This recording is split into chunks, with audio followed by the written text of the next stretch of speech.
Okay, tanong ko na lang. How would you consider yourself? Smart, average,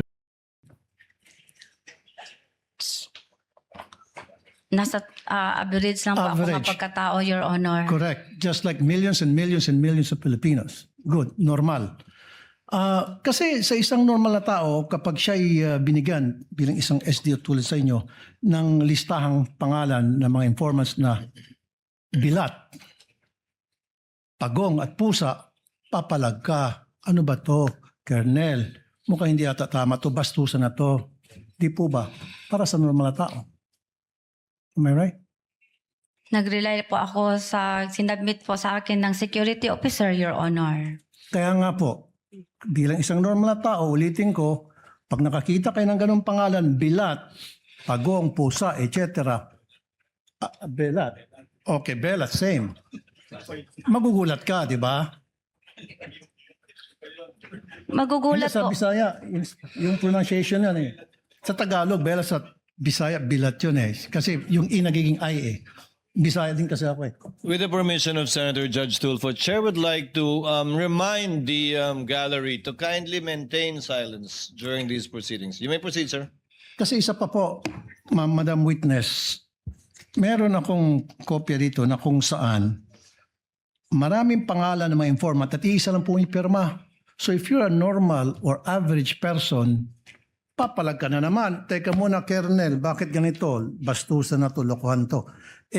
Yung iba-ibang mga pangalan pero isa lang po yung pirma. Hindi ko nagtaka. Piniripay ko po yon si Colonel La Chica, Your Honor. At ang sagot naman niya sa akin, Ma'am Gina, those are sensitive information, Ma'am Gina. At saka, confidential in nature po yon. So naniwala kayo sa sinabi niya na confidential nature kahit na isa lang signature sa napakaraming pangalan. So Kasi you siya took his po, word for it. kasi siya po ang nag-implement sa mga confidential activities, Your Honor, on the grounds. Siya po ang inatasan na mag-implement. Siya ang implementor po, Your Honor. So for me, in this case, you're in the name of blind loyalty.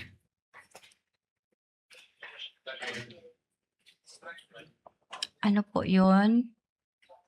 Naging kayo sa ngalan ng isang tinatawag na blind loyalty. Nakapikit kung ano yung sinasabi sa iyo ng nakakataas, sinusunod mo na lang.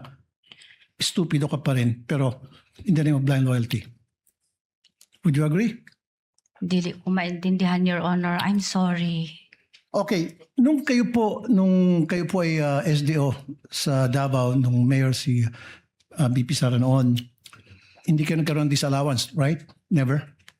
Wala po, Your So ano Honor. pinagkaiba na sa Davao at ngayon sa OVP?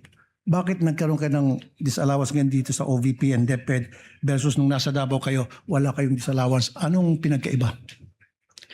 Ang maalala ko lang, Your Honor, sa Davao po, doon po sa mag-submit po kami ng accomplishment report doon po sa DILG, hindi po sa Office of the Vice President, hindi po sa Office of the President, sa Senate at saka sa HOR, Your Honor. So nung panahon po sa Davao, meron ba mga pangalan Piatos? Meron ba mga pangalan mga Belat, Pagong, Pusa, etc.? Hindi ko ma-remember, Your Honor. Hindi All ko of a sudden, maalala. hindi mo na maalaala. And Hindi how ko long? maalala, Your Hindi mo na Honor. maalaala. And yet 6 years ka naging SDO doon. Hindi ko maalala, Your Honor. Matagal na po yun, Your Honor. At saka, may edad na rin po ako, Your Honor. Ayaw lagi pag tinunto, ma'am. Pati kami ba tinunto mo dire?